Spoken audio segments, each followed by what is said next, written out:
Good morning, everybody. This is Ram sir, and today I'm going to start few of the important question of NCERT.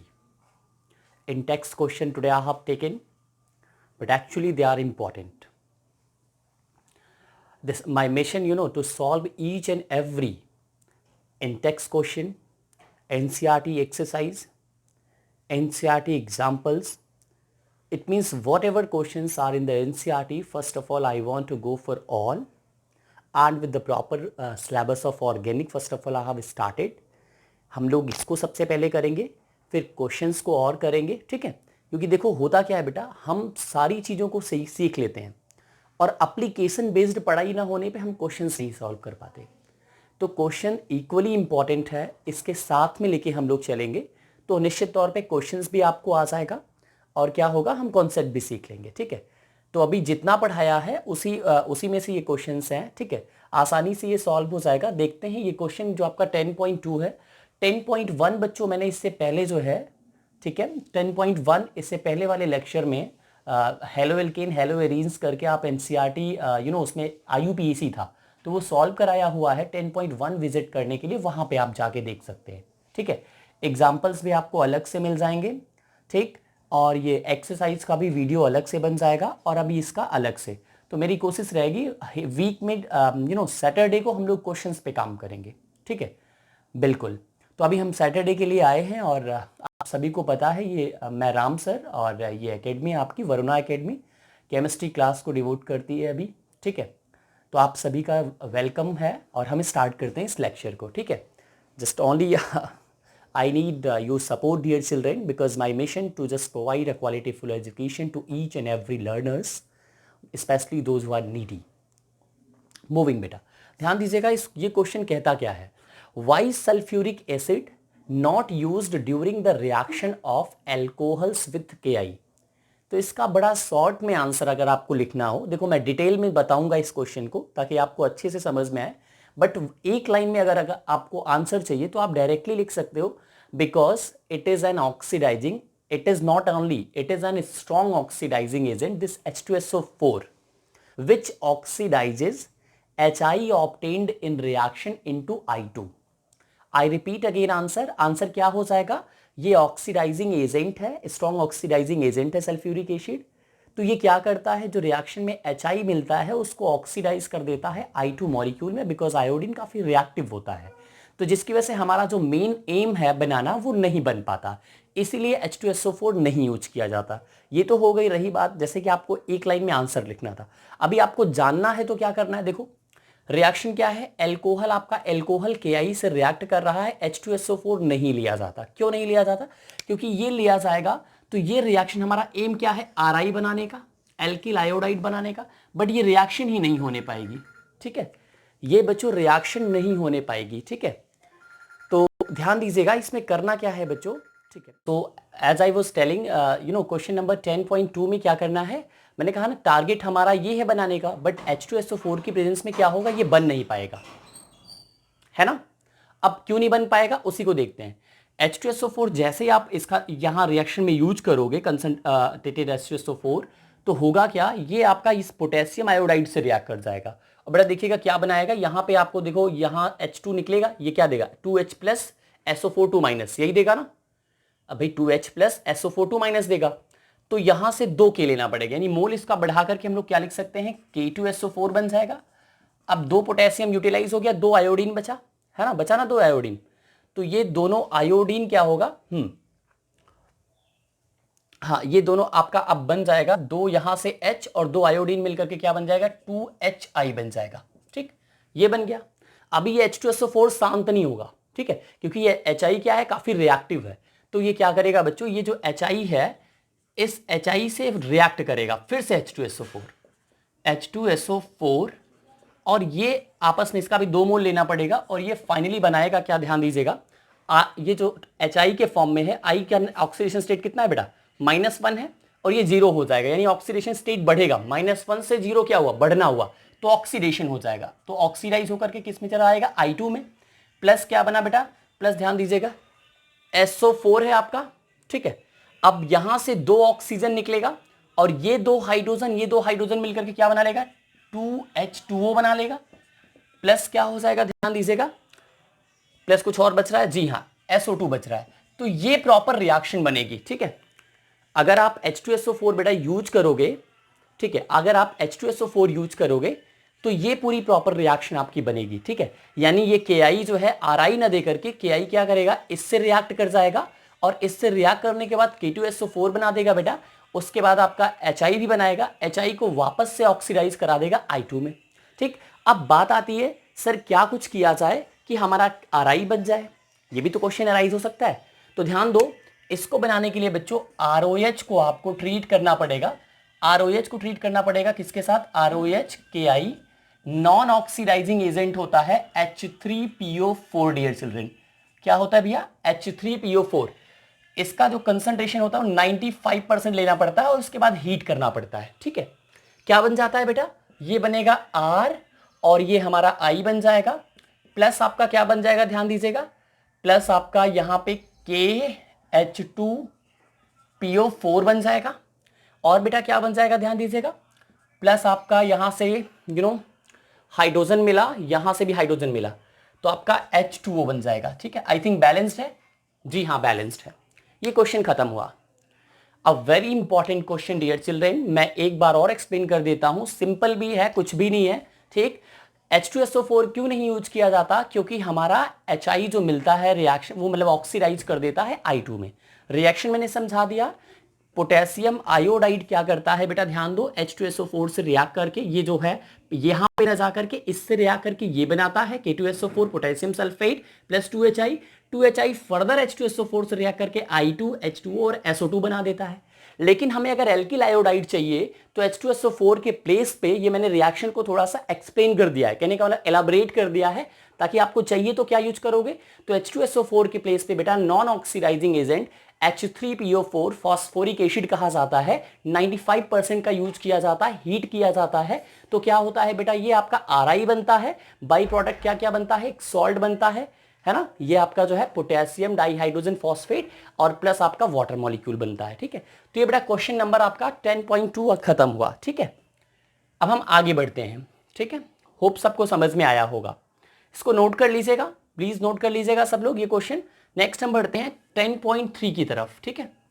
हाँ 10.3 की तरफ, इसको जो है erase इसलिए कर रहे हैं, थोड़ा स्पेस हो जाए बेटा और अच्छी चीजें और अच्छे से समझ में आए। ये क्वेश्चन क्या कहता है, राइट स्ट्रक्चर्स, थोड़ा सा ये, ठीक है, राइट स्ट्रक्चर्स, ठीक है, समझ लेंगे, समझ में आ रहा है, write structures of different dihalogen derivatives of propane, ठीक है ना। तो अब प्रोपेन का जो है हमें क्या करना है, डाइहैलोजन डेरिवेट तैयार करना है, ठीक है। प्रोपेन पहले बनाते हैं, प्रोप का मतलब 3 कार्बन, ठीक है, ये प्रोप हो गया।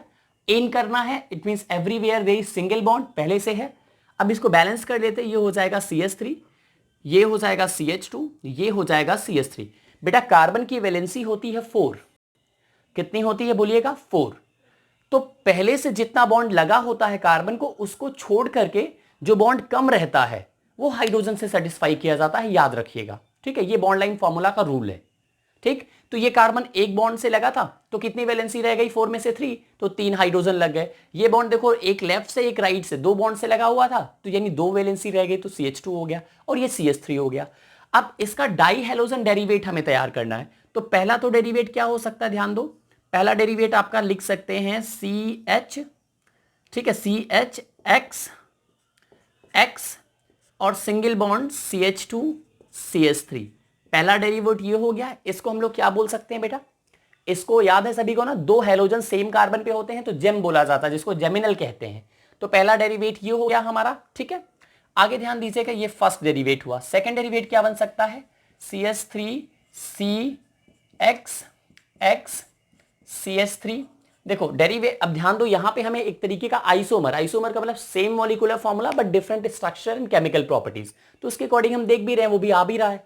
तो पहले 1 पे कर दिया, फिर 2 पे कर दिया। अभी क्या होगा बेटा, अगर इसको वापस से इसी पे कर देंगे, यहां थर्ड वाले पे, तो ये 1 हो जाएगा, है कि नहीं, फिर नेमिंग उधर से स्टार्ट हो जाएगी। और देखते हैं कौन सा डेरिवेट बन सकता है, ठीक है, सिंपल है। एक तो ये बन सकता है CH2X यहां लगा ले, CH2, एक सेकेंड, यहां पे X लगा ले और ये CH3 लगा ले। बेटा ये देखो खुद से सोचना होता है, दिमाग लगाना होता है कौन कौन सा बन सकता है, ठीक है। एक ये हो सकता है, एक और क्या पॉसिबिलिटी, इसको फर्स्ट और थर्ड पे कर दिया जाए, एक और पॉसिबिलिटी निकल के आ रही है। तो हमने इसको क्या कर दिया, फर्स्ट पे कर दिया, CH2 पे X लगा लिया और ये बेटा CH2 कर लिया, ये CH2 पे X लगा दिया। तो कहने का मतलब बच्चों क्या हुआ, टोटल आपके पास कितने डेरिवेट आए, 4। नाम क्या होगा, इसका नाम होगा 1,1 die hello propane, 2,2 die hello propane, 1,2 die hello propane, 1,3 die hello propane. तो ये आपके 4 डेरिवेट हो गए, ठीक है। तो प्लीज बच्चों इसको भी नोट कर लेना।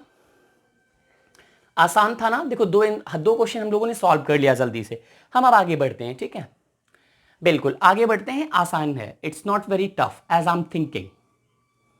पॉज करके नोट किया करो, जल्दी होगा, ठीक है, ध्यान दीजिएगा। नेक्स्ट हम बढ़ते हैं।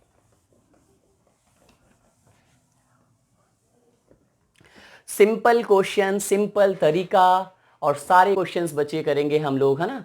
हाँ बच्चों, सारे क्वेश्चंस हम लोग करेंगे और केवल आपको बने रहना है ऑर्गेनिक पूरी तरीके से। पहला मेरा एजेंडा है, हर बच्चा कहता है सर मुझे, काफी बच्चे तो इसलिए भी बोलते हैं कि सर ऑर्गेनिक का पहले बनाइए। ऑर्गेनिक मतलब ऑर्गेनिक ही प्रॉब्लम करता है लास्ट में जाकर के बोर्ड्स वगैरह में, ठीक है। तो करना क्या है आपको, पहले पहले हम पूरा टारगेट करेंगे क्लास 12th की ऑर्गेनिक, फिर हम 11th की दो, जो 11th का भी 2 चैप्टर बड़ा कॉन्सेप्चुअल है। तो आपके पास जब टाइम होगा, जब भी तो वीडियो उस पर नहीं डाला हूं, तो जैसे ही मैं डाल दूंगा तो उसको भी आप वहां से देख सकते हो। तो पूरा 11th का दोनों चैप्टर ऑर्गेनिक, 12th के ये 4 और प्लस इसके बाद पॉलीमर, बायोमोलिक्यूल्स, सब केमिस्ट्री, एवरीडे लाइफ जो है वहां पे भी हम देख लेंगे, ठीक है। जो ऑर्गेनिक के टर्म्स है, ये पूरा चैप्टर पढ़ाएंगे तो उसके अकॉर्डिंग आप कर लीजिएगा। तो ये ऑर्गेनिक का जो कंटेंट आपको तैयार होगा, जो मतलब पूरी तरीके से कहोगे कि हाँ सर सब तैयार हो गया, ठीक है। हाँ अच्छे से पूरी तरीके से आपको सारे कंटेंट तैयार हो जाएंगे, ठीक है। अभी थोड़ा पढ़ा रहा हूं, आगे चल के और भी वीडियोस को लंबा कर दूंगा, ठीक है। हाँ अभी स्टार्टिंग है तो अभी धीरे धीरे करके ले चलता हूं, फिर आगे चल के निश्चित तौर पे बढ़ा दूंगा। नेक्स्ट क्वेश्चन देखते हैं बेटा। Among the isomeric alkanes of molecular formula, molecular formula क्या है बेटा, C5H12 है, ठीक है। चलो, identify the one that on photochemical chlorination yields, photochemical chlorination का मतलब हो गया बेटा HNO की प्रेजेंस में, ठीक है। तो क्लोरीनेशन में Cl जुड़ जाएगा, Cl2 जुड़ता है, बट HCl आपका बाई प्रोडक्ट हो जाएगा, ठीक है। देखो पहला क्या है आपका, क्या बनना चाहिए, अ सिंगल मोनोक्लोराइड, ठीक है। तो वो जो बनना चाहिए वो सिंगल मोनो क्लोराइड बनना चाहिए। दूसरा क्या है, 3 आइसोमेरिक मोनोक्लोराइड होना चाहिए, और थर्ड क्या है बेटा आपका, 4 आइसोमेरिक मोनोक्लोराइड्स होना चाहिए, ठीक है। तो बहुत अच्छा है, तो हम पहले काम करते हैं, हम स्टार्ट करते हैं 3 आइसोमेरिक मोनोक्लोराइड से। क्यों, रीजन है, ठीक है। हम इससे, हमें देखो क्या जनरेट करना है, हमें क्या जनरेट करना है, वो एल्केन बताना है। क्या बताना है, एल्केन बताना है, ना कि ये बताना है, ठीक है। आई रिपीट अगेन, क्या बताना है, हम लोगों को वो एल्केन निकालना है इस मॉलिक्यूलर फॉर्मूला को यूज करते हुए, जिसका देखो ध्यान दो, मोनोक्लोरिनेशन एक बार पॉसिबल हो, 3 बार पॉसिबल हो, मतलब 3 आइसोमर बनने, 1 आइसोमर ही जनरेट हो पाए, 4 आइसोमर जनरेट हो पाए। तो देखते हैं, सबसे पहले हम 3 वाले की तरफ चलते हैं, ठीक है। तो इससे एक मॉलिक्यूलर फॉर्मूला से क्या बना सकते हैं, तीनों फॉर्म याद आप सभी को होगा, नॉर्मल एक होता है, एक आइसो होता है, एक नियो होता है। तीनों फॉर्म पहले बनाते हैं, 1 2 3 4 5 6, एक सॉरी 6 कैसे हो गया, 5 ही तो है, 1 2 3 4 5, ठीक है। अब इसका हम लोग ये भी बना लेते हैं, CH3 CH2 हम सेकंड की बात कर रहे हैं बेटा, अभी सेकंड पार्ट हम लोग जो है 10.4 का सेकंड हम देख रहे हैं, CH2 CH3, ठीक है। आप देख सकते हो इसका क्लोरीनेशन कराओगे इस पूरे का, इसका नाम क्या है बेटा, एन पेंटेन नाम है, एन पेंटेन, नॉर्मल पेंटेन, ठीक है। क्या क्या बन सकता है, एक बार क्लोरीनेशन 1 पे हो सकता है तो 1 क्लोरो हो जाएगा ना पेंटेन, 2 क्लोरोपेंटेन हो सकता है, 3 क्लोरोपेंटेन, 3 के बाद आओगे तो वापस से 2 क्लोरोपेंटेन, फिर से क्या हो जाएगा, क्योंकि हमें एक ही बार कराना है। तो कितने डेरिवेट इसके बन सकते हैं क्लोरीनेशन के, 3 आइसोमर बनेंगे ना। क्या होगा, 1 क्लोरो सॉरी पेंटेन होगा, क्या बोल रहा हूं मैं, ठीक है, ठीक है। नेक्स्ट बेटा आपका 2 क्लोरो पेंटेन हो जाएगा, और ये हो जाएगा आपका 3 क्लोरोपेंटेन। अब हम बात करते हैं नेक्स्ट आपका 4 आइसोमेरिक मोनोक्लोराइड्स, ठीक है। तो कौन सा मॉलिक्यूलर फॉर्मूला जनरेट किया जाए, तो पहले का आंसर यही है बेटा, CH3 CH, ये कौन सा फॉर्म में बनाने जा रहा हूं, इस मॉलिक्यूलर फॉर्मूला को यूज करते हुए देखिएगा, ये है क्या बोलिएगा, आइसोपेंटेन है, इसका नाम क्या है, आइसोपेंटेन। आईयूपीएसी नेम क्या है, 2 मेथाइल ब्यूटेन। क्या नाम है, 2 मेथाइल ब्यूटेन। वैसे आपका कॉमन नेम क्या है, आइसोपेंटेन, क्योंकि 2 CH3 किसी टर्मिनल कार्बन पे होते हैं तो आइसो होता है, और 3 होते हैं तो नियो होता है। अब ध्यान दो, इसमें हमें क्लोरीनेशन कराना है, तो इन दोनों से तो एक ही प्रोडक्ट मिलेगा। भाई एक बार हम देखो, ध्यान दो, अगर यहां पे मैं क्लोरीनेशन कराऊंगा तो Cl लगेगा। अभी इसका नाम क्या हो गया बोलो, 1 पे क्लोरो है, 2 पे क्या है, मेथाइल है, तो 1 chloro 2 methyl butane. Yes no बोलो। तो पहला तो ये हो गया। और ध्यान दो, अगर यहां पे मैं करा दूं, यहां पे, ठीक है, यहां पे करा दूं, तो अभी इसका नाम क्या हो जाएगा, अब नंबरिंग यहां से हो जाएगी 1 2 3 4। आपने इसको पढ़ा होगा 11th में, है ना भाई, फंक्शनल ग्रुप नजदीक आ गया। अभी इसका नाम क्या होगा, 1 क्लोरो 2 मेथाइल ब्यूटेन, सेम हो गया। तो कहने का मतलब बच्चों क्या हुआ, इन दोनों से हमें, ध्यान दो, इन दोनों से हमें क्या मिलेगा, एक बनेगा, ठीक है। और ध्यान दो, दूसरा यहां पे क्लोरीन लग जाए तो दूसरा डेरिवेट हो गया, तीसरा यहां पे लग जाए, चौथा यहां पे लग जाए। भाई आप देखो, चारों नाम अलग अलग होंगे, एक तो ये बता दिया, आप यहां पे क्लोरीन लगा के चेक कर लो, इसका नाम क्या होगा, इसका नाम होगा 2 मेथाइल 2, सॉरी पहले तो क्लोरो आएगा अल्फाबेटिकली, 2 क्लोरो 2 मेथाइल ब्यूटेन हो जाएगा। देखो 2 हो गए ना, पहला तो 1 वाला मैंने बता ही दिया, 1 क्लोरो 2 मेथाइल ब्यूटेन। अभी इसका नाम क्या हो गया, 2 क्लोरो 2 मेथाइल ब्यूटेन। अभी ध्यान दो, अब यहां पे मैं नहीं कर रहा हूं, इसको ला करके यहां पे मैं कर रहा हूं, ठीक है। तो बच्चों यहां पे क्या हो जाएगा, इसका नाम हो जाएगा, अब नंबरिंग यहां से स्टार्ट हो जाएगी। आप लोग स्मार्ट हो बच्चे, है ना, सब लोग कर लोगे। अभी इसका नाम क्या होगा, 2 क्लोरो 3 मेथाइल हो गया। देखो ब्रांच चेंज हो गई, क्लोरो तो 2 पे जरूर है, बट देखो ब्रांच चेंज हो गई, तो अभी भी देखो आइसोमर डिफरेंट आ रहा है, ठीक। अगर यहीं पे क्लोरीन हम क्या करें बच्चों, ये CH2 करके, इसको हम CH2 करके यहां पे Cl लगा दे बच्चों, इसका नाम क्या हो जाएगा, 1 क्लोरो 3 मेथाइल ब्यूटेन। आपको डियर चिल्ड्रेन किसी का नाम नहीं लिखना है, आपको डायरेक्ट एल्केन तलाश करना है। तो आपका वो कौन सा एल्केन होगा, आंसर बताइए, आइसोपेंटेन होगा। या इसका नाम क्या है, 2 मेथाइल ब्यूटेन। क्या नाम है बच्चों, 2 मेथाइल ब्यूटेन। होप सबको समझ में आया होगा बच्चों, ठीक है। तो ये नोट कर लो, पहला आंसर क्या है आपका, ये हो गया, और ये आपका थर्ड का हो गया, ठीक है, सेकंड हो गया, थर्ड हो गया। अब हम फर्स्ट की बात कर लेते हैं। फर्स्ट क्या है बोलो, अ सिंगल मोनोक्लोराइड। तो पहले तो हम लोग नियो फॉर्म बनाए, नियो फॉर्म बनाए। नियो फॉर्म क्या होता है, इसी को कहते हैं नियो फॉर्म। क्या चेक करो, ये जो आपका मॉलिक्यूलर फॉर्मूला है, क्या है बेटा, C5H12। क्या इसमें आपको पाई है पूरा, भाई इसका नाम क्या है, 2,2 डाईमेथाइल प्रोपेन। क्या नाम है इसका, 2,2 डाईमेथाइल प्रोपेन इसका नाम है, ठीक है। The name of this compound is 2,2 dimethyl propane, ठीक है। अब ध्यान दो, यहां पे बेटा क्लोरीनो, आपको क्लोरीनेशन कराना है। आप क्लोरीनेशन जब कराओगे, चाहे जिस कार्बन पे कराओगे, पहली चीज तो इस कार्बन पे होगा नहीं सेंटर वाले, क्योंकि हाइड्रोजन है नहीं, सब्स्टिट्यूशन हो नहीं पाएगा। अब बात आती है इस पे कराओगे तो क्या हो जाएगा आंसर, 1 क्लोरो 2,2 डाईमेथाइल, क्या हो जाएगा, प्रोपेन। इस पे कराओगे तो क्या हो जाएगा, भाई इस पे भी अगर आप करा लोगे, इस पे भी कराओगे तो ये बनेगा आपका। जब बनेगा तो इसका नाम क्या होगा, आप नंबरिंग कैसे करोगे, 1 2 3 कहीं से भी कर सकते हो, ऐसा नहीं कि जैसा मैं कर रहा हूं ऐसे ही करो। तो क्या हो जाएगा, 1 क्लोरो 2,2 डाईमेथाइल, और ये टोटल प्रोपेन। तो डियर चिल्ड्रेन कहने का मतलब क्या हुआ, इसका क्लोरीनेशन कहीं से भी कराओगे, किसी भी कार्बन पे जहां पे हाइड्रोजन अवेलेबल है, तो आपको क्या मिलेगा डियर चिल्ड्रेन, आपको एक ही आइसोमर ऑब्टेन्ड होगा आफ्टर क्लोरीनेशन। तो यानी एक आइसोमर इस मॉलिक्यूलर फॉर्मूला से ऑब्टेन करने के लिए C5H12 से आपको क्या जनरेट करना पड़ेगा, 2,2 डाईमेथाइल प्रोपेन, या वैसे इसका नाम क्या है, नियो पेंटेन। नियो में सारे कार्बन काउंट होते हैं, रूल मैंने सिखाया है, नियो में all carbons will be countable. तो क्या हो जाएगा, नियो पेंटेन कहो या 2,2 डाईमेथाइल प्रोपेन कहो, बोथ आर सेम। तो इससे 1 आपका आइसोमर तैयार होगा, इससे 4 आइसोमर तैयार होंगे, इससे 3 आइसोमर तैयार होंगे। ये क्वेश्चन भी बहुत बार बोर्ड में आया है, ठीक है। तो प्लीज इसको नोट कर लीजिएगा। इस तरीके से हमारा इंटेक्स का 10.4 खत्म हुआ। अब कुछ इंपॉर्टेंट क्वेश्चंस हम लेकर के चलेंगे नेक्स्ट उसमें, ठीक है। अभी तुरंत हम देखते हैं, ठीक है। बिल्कुल बच्चों नोट कर लीजिएगा। बहुत बढ़िया, नोट हो गया। ठीक है, हम आगे बढ़ते हैं। अब हम बात करते हैं, एक क्वेश्चन लेकर के मैं आया हूं फिर से जो है एनसीईआरटी का। ठीक है, एनसीईआरटी है आपका 10.5 बच्चों, 10.5। इस question says draw the structures of major monohalo products in each of the following reactions. ठीक है, ये हमें ड्रॉ करना है। ठीक है, तो बहुत ही आसान है, हम पहले रिएक्शन को लिखते हैं। कुछ रिएक्शन है, सबसे पहला है, ठीक है, रूल देखो, अभी आपने थ्योरी पढ़ा है ना, आप अगर देखो डायरेक्ट लेक्चर इसको देख रहे होगे तो आपको परेशानी होगी, लेकिन आपने थ्योरी पढ़ा है तो वहां से बहुत हेल्प मिलने वाली है। कुछ नए कॉन्सेप्ट मिलेंगे इस क्वेश्चन में, उसको भी देखेंगे, बट वहां से काफी आपको हेल्प मिलने वाली है।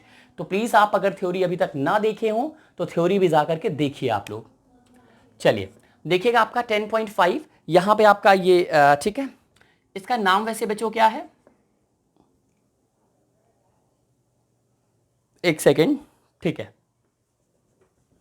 अब ठीक है, कोई नहीं बना हुआ है तो बनाइए रखते हैं, ये CH2OH कर लेते हैं। अभी हम एनसीईआरटी ले रहे हैं बेटा, अपने आप से क्वेश्चन मैं ऐड ऑन नहीं करना चाह रहा हूं।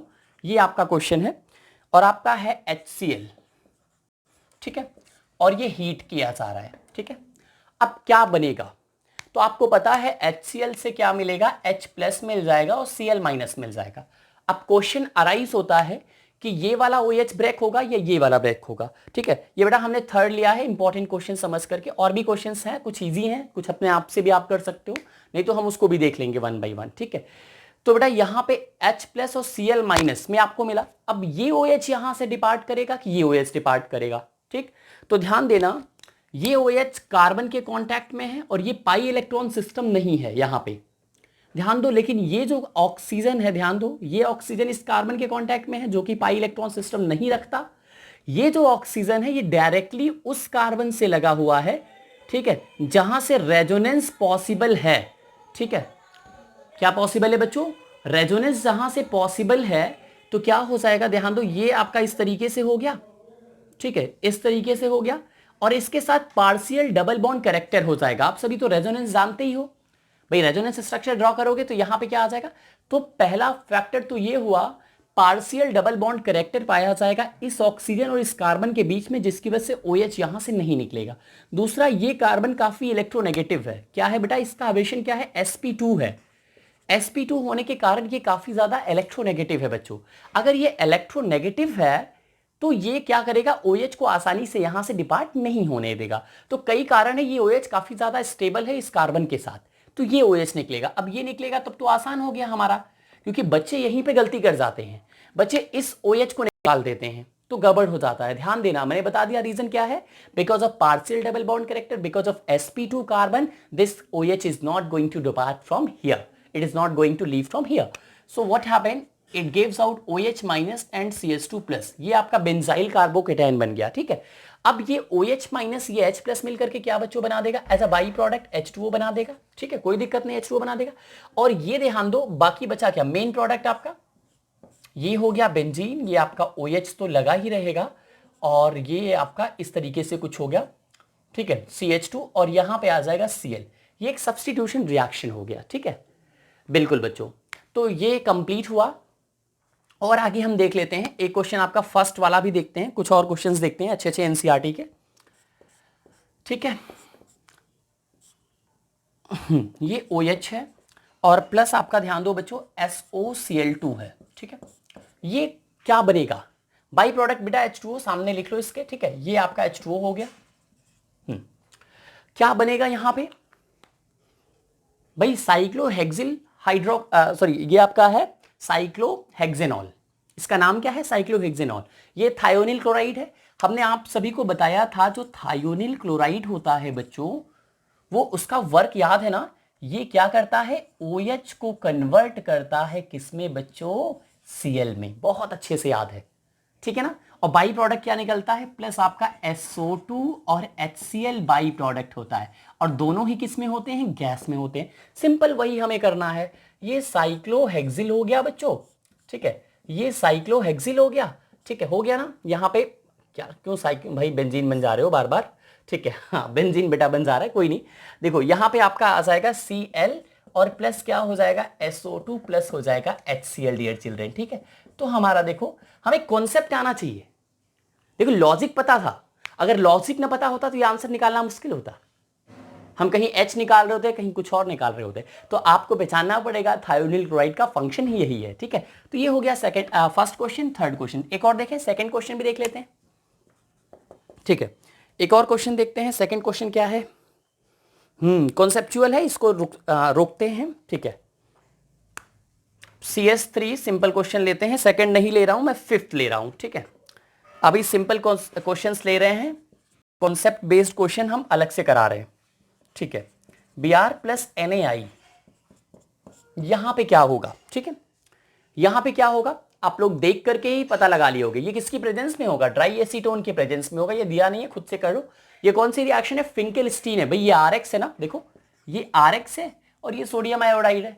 तो क्या बनता था, ठीक है, हमारा बन जाएगा सिंपल हैलोजन एक्सचेंज रिएक्शन का एग्जांपल है। ये दे दिया Na प्लस और I माइनस दे दिया, और ये कैसे टूटेगा सबको पता है ना, ये Br माइनस टूटेगा और CH2 पे आ जाएगा प्लस। क्या बनेगा, CH3CH2, इस प्लस से कोई माइनस चार्ज वाला लगेगा तो माइनस चार्ज आयोडीन लगा, तो क्या बन गया, CH3CH2I 1 आइडो इथेन हो गया। और Br और Na से मिलकर के क्या बना लिया, NaBr बना लिया। बहुत बढ़िया, समझ में आ रहा है। स्टार्ट करते हैं, ये 3 क्वेश्चन फिर से हम लेते हैं। हाँ, वो तीनों मैंने जो है देखो इरेगुलर जरूर कराए हैं, बट रीजन उसका सबसे बड़ा ये था कि वो जो तीनों क्वेश्चंस थे वो कंसेप्ट एक था, केवल सब्स्टिट्यूशन रिएक्शन हो रहा था, उसको मैंने, ये भी सब्स्टिट्यूशन में ही जाएगा बट इनके कॉन्सेप्ट थोड़े से अलग है, ठीक है।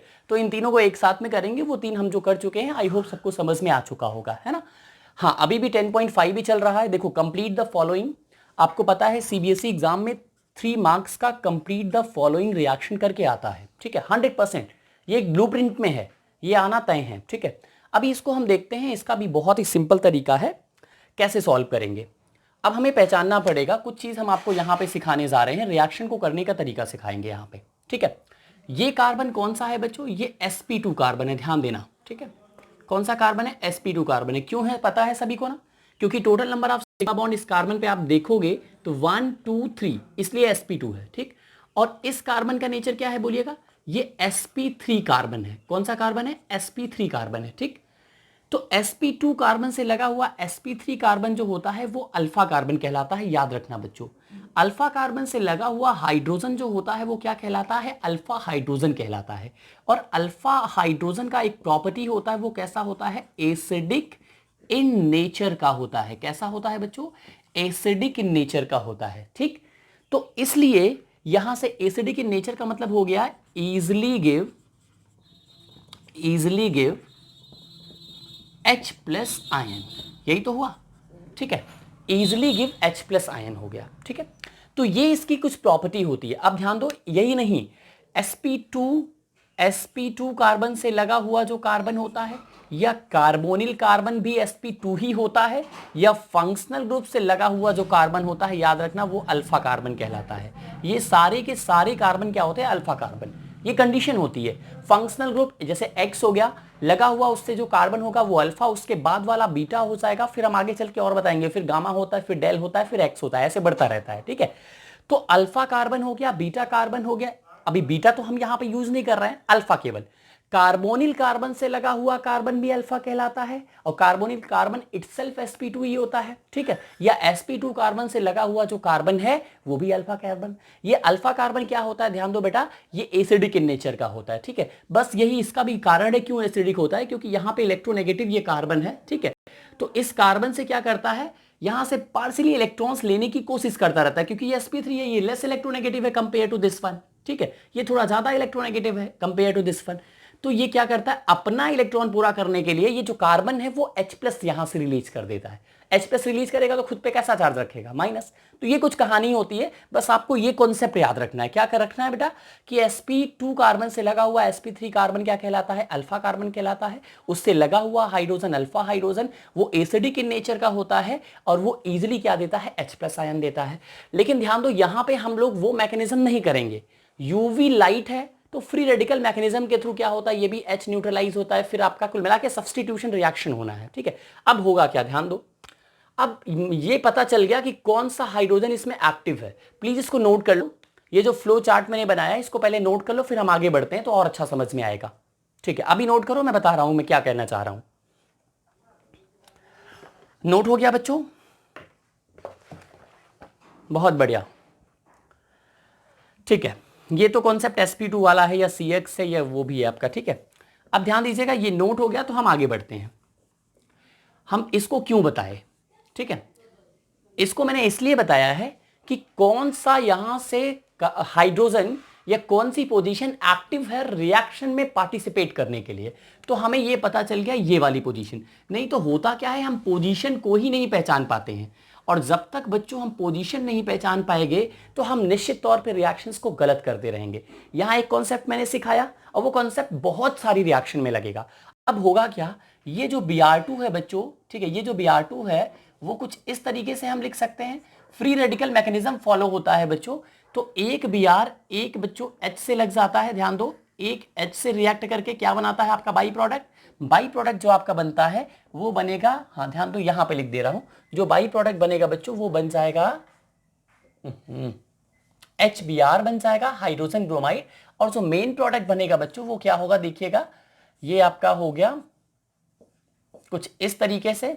ठीक है, NO2 भी जुड़ गया, ऐसे भी जोड़ सकते हो, तरीका वैसे यही है सही। ठीक है, हाँ कुछ बच्चे तो इसको ही हटा देंगे, NO2 को, ये जो NO2 है इसको जो डीएक्टिवेट कर रहा है रिंग को, उसी को रिप्लेस कर देते हैं। तो वो आपको गलती नहीं करनी है क्योंकि आप सीख चुके हो। अब होगा क्या, यहाँ पे ये CH हो गया। ठीक है, अब यहां से H निकला तो निश्चित तौर पर ये साइट रिएक्टिव हो गई। अगर फ्री रेडिकल एनालिसिस करके गया तो फ्री रेडिकल यहां जनरेट हुआ, यहां का फ्री रेडिकल क्या होगा, अब एक जो दूसरे Br का फ्री रेडिकल होगा वो इससे आकर के लग जाएगा, ये Br आपका अटैच्ड हो गया और सिंगल बॉन्ड ये आपका CH3 हो गया। ठीक है, अगर फ्री रेडिकल वाला नहीं समझ में आ रहा है, ठीक है, मैंने कंडीशन चेंज कर दी, मैंने हेट्रोलिसिस करा दिया, एलिमेंट सेम है, पॉसिबिलिटी तो होमोलिसिस की ही है, मैंने बस समझाने के लिए मैं बता रहा हूं। अगर मैं इसकी हेट्रोलिसिस करा दूं ज्यादा अच्छा समझाने के लिए, देखो हेट्रोलिसिस कराऊंगा तो एक Br पे आएगा माइनस, और मैंने बताया था ना, मैंने आपको बताया था, क्या बताया था बच्चों, कि फ्लोरीन को छोड़ करके बाकी सारे के सारे हेलोजन क्या होता है, प्लस माइनस बियर कर सकते हैं। इसके लिए बिल्कुल आप लोग ये मत कर सोचो कि Br है तो Br तो इलेक्ट्रोनेगेटिव है, जी नहीं, आप इंटर हेलोजन कंपाउंड में देखेंगे तो बिल्कुल हो सकता है। अभी मैं समझाने के लिए बता रहा हूं, यहां पे ऐसा नहीं होगा, बस आपको समझाने के लिए हुआ कैसे। ठीक है, एक Br पे प्लस आया, एक Br पे माइनस आया, यहां से निकलेगा H प्लस, क्यों निकलेगा बता दिया, क्योंकि ये एसिडिक है। अगर ये H प्लस निकलेगा तो इस कार्बन पे चार्ज कैसा आएगा, बोलो, माइनस आएगा कि नहीं आएगा, ये H प्लस आ गया। अब ये H plus Br minus react करके HBr बनाएगा कि नहीं बनाएगा, बनाएगा, यस बोलो, बनाएगा। और यहां पे CH पे भाई माइनस चार्ज है, तो इस माइनस चार्ज से कौन लग जाएगा, Br प्लस लग जाएगा, तो क्या हो जाएगा, CHBr हो जाएगा, है ना। तो ये देखो हेट्रोलिसिस से आपको भी समझ में आया। अभी मैं होमोलिसिस का मैं मैकेनिज्म नहीं बता रहा हूं, ठीक है, तो ये प्रोसेस सही नहीं है, इसको करना नहीं है आपको, बस मैं समझाने के लिए मैंने बताया है। ठीक है, और आपको करना क्या है, ये देखो बस इस तरीके से आप दिखा दोगे, तब पर भी जो मैंने पहले दिखाया था कुछ इस तरीके से बिल्कुल फिट है, ये और ये H और ये Br आपका निकल गया, HBr और Br लग गया। ठीक है, तो ये रिएक्शन का सही तरीका है प्यारे बच्चों, रिएक्शन किया कैसे जाता है। ठीक है, तो अब आपको परेशानी नहीं आएगी, इस तरीके का और रिएक्शन अभी हम देखेंगे, देखो समझ में आने वाला है। ठीक है, चलिए हम देखते हैं, एक रिएक्शन उठा ही लेते हैं। चलो सबसे पहले 6th वाला कर लेते हैं। ठीक है, 6th वाला कर लेते हैं। अब होगा क्या, यहां पे भी खूब पॉसिबिलिटी होती है बच्चों को, रिएक्शन बच्चे जो है जरूर गलत करते हैं, यूवी लाइट। ठीक है, क्या बनेगा, हमने इसको सबसे पहले ले लिया, ठीक है, यहां से हटा दिया। चलो अभी क्या बनने वाला है, ये दिमाग लगाओ बच्चे, क्या करेंगे मैं बताऊं, क्योंकि ये वो यहां पे अगर यही CCl4 होता, कार्बन टेट्राक्लोराइड मैंने पढ़ाया है, एल्कीन के रिएक्शन से हेलो एल्केन बनाया था ना, एडिशन ऑफ X2, वहां पे Br2 और Cl2 ऐड करते थे, carbon carbon double bond test में भी मैंने बताया है। ठीक है, तो कलरलेस हो जाता था ये, जो इसका रेडिश ब्राउन कलर था। लेकिन यहां पे क्या है, ये जो कैटलिस्ट आपको यूवी लाइट दिख रहा है, इससे हुआ क्या, अब आपको कॉन्सेप्ट यूज करो, ये कैसा कार्बन है, टेल मी प्लीज बेटा, ये है आपका sp2, है कि नहीं बोलो, ये कार्बन कैसा है, ये भी sp2 है। आप कहोगे सर sp2 कैसे है, भाई ये जो कार्बन है इसके पास सिग्मा बॉन्ड कितने हैं, 1 2 और एक हाइड्रोजन लगा है, यस नो बेटा। ये कार्बन कैसा है बोलो, sp3 है, ये sp3 है, और ये वाला कार्बन भी कैसा है, sp3 है। ठीक, अब ध्यान दो, ये हमें पता चल गया सब लोगों को, sp2 sp3 की कहानी पूरी अच्छी समझ में आ गई। अब हम इसी को लेकर के ओपन कर देते हैं। ठीक है, ओपन कहाँ करें, इसको हटाते हैं इसको भी, है ना, क्योंकि यहाँ पे ये चीज़ आपको समझ में आ गई है, फिर इरेज कर देंगे तो चीज़ें भूल जाएंगी। ठीक है, यहाँ कितने हाइड्रोजन है, यहाँ पे भी 2 हाइड्रोजन है, यहाँ कितने हाइड्रोजन है, यहाँ पे भी 2 हाइड्रोजन है। ठीक है, प्लस हम लेते हैं Br2, Br2 को हमने लिख दिया Br सिंगल बॉन्ड Br।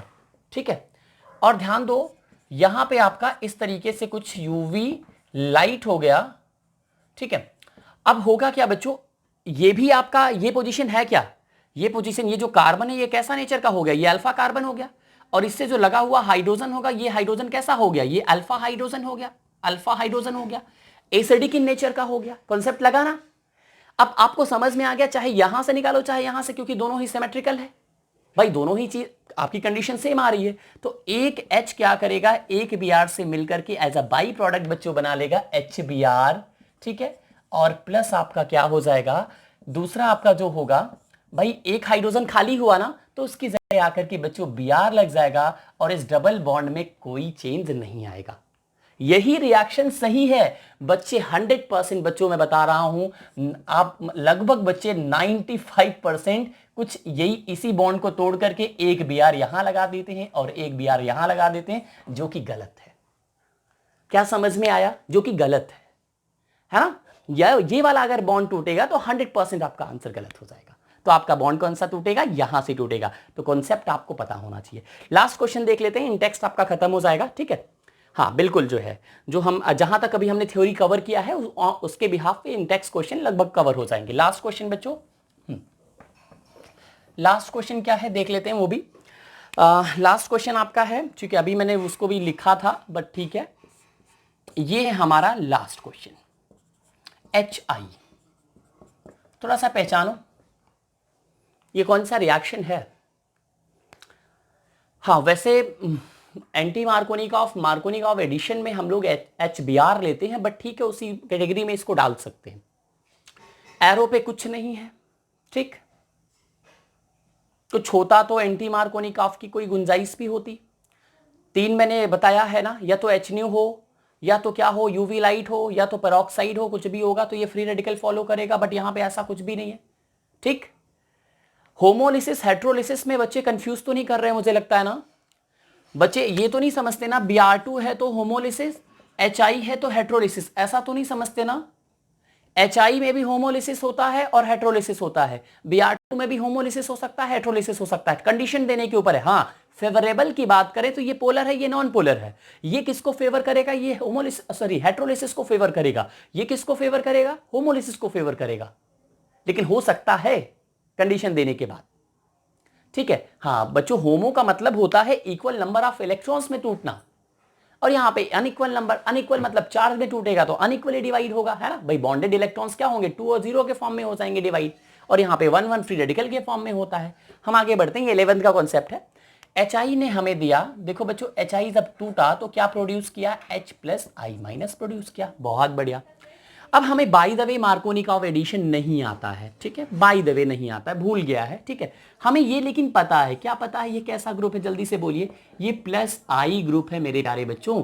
ये क्या कर रहा है, परमानेंटली सिग्मा इलेक्ट्रॉन्स यहां से रिलीज करते हुए इस कार्बन पे इलेक्ट्रॉनिक डेंसिटी को बढ़ा रहा है।